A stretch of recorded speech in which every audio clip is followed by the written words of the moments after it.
Alright guys, and welcome to another video. Today we're going to be talking about the sad reality of playing a Shadow Priest in TBC Classic. Now, as a quick disclaimer, it's only really a sad reality if you care a lot about getting big numbers on a DPS meter. Let's be honest, that is like one of the main reasons why so many of us play World of Warcraft. A Shadow Priest will always be an extremely powerful support to any raid due to their Shadow Weaving debuff and the party mana regeneration with Vampiric Touch, and obviously a few other goodies. They are useful for the whole of the Burning Crusade because some fights are very long and some classes burn a lot of mana, like Arcane Mages. If you don't have Arcane Mages in the group, they're also great at supporting the healers on those longer fights. But why is there a sad side to playing a Shadow Priest? Well, it's simply because you just don't scale very well when you get better gear. Okay, it's a similar problem that Hunters had in Classic WoW, which means gear upgrades can feel very unsatisfying, and you're always on a very low priority for gear upgrades in your raid group. And obviously if you don't really feel like your character is progressing, then it's very demotivating to actually play the game. Now the reason why we don't scale very well is because we don't benefit from crit and haste as well as other classes. I mean, we still benefit from these stats, but they're not exactly breathtaking. Okay, haste doesn't speed up the damage rate of your dots like it did in later expansions, and a big chunk of our damage obviously comes from dots.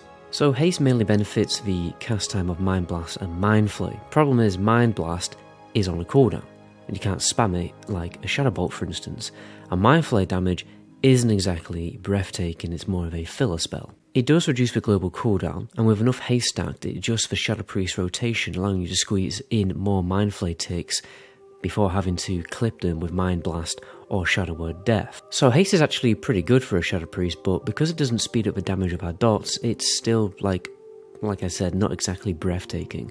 It's also not exactly extremely common stat that you can find on multiple gear pieces that you can stack to a very high amount, since most gear pieces have spell crit or spell hit on them. And unfortunately crit is even worse for a Shadow Priest. Our dots don't crit, okay, and neither can our Mind Flay.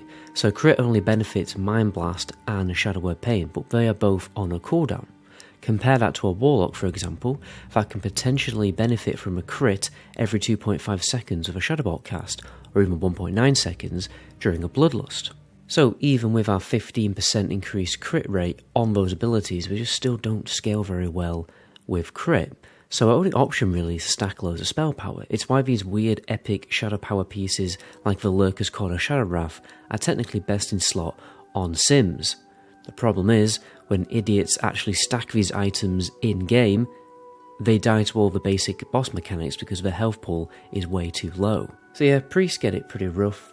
We start out as like a mid-pack DPS in phase 1, and honestly you can be a top of the pack DPS if you're not in like a really hardcore guild, because we could push our DPS much further by multi-dotting, which surprised a lot of people. Like when I started playing a Shadow Priest, I had people in my raid group like saying, why is MetaGoblin at the top of the meters? Isn't he playing a Shadow Priest? But those moments have definitely gone forever.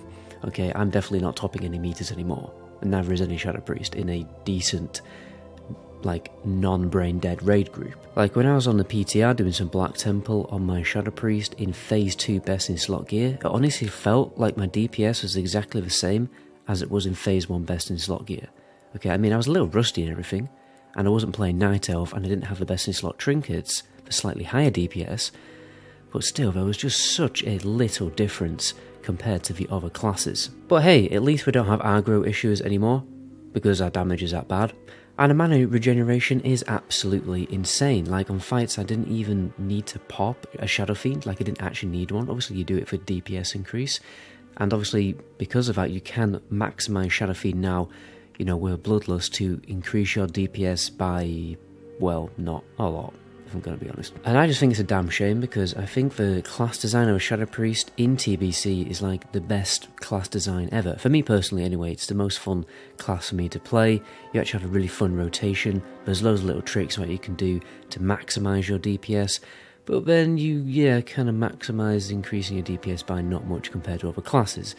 It's also why, you know, when I'm playing a Warlock, I just outright refuse to play a Shadow Destruction Warlock, and I prefer to play Demonology for a more interesting rotation.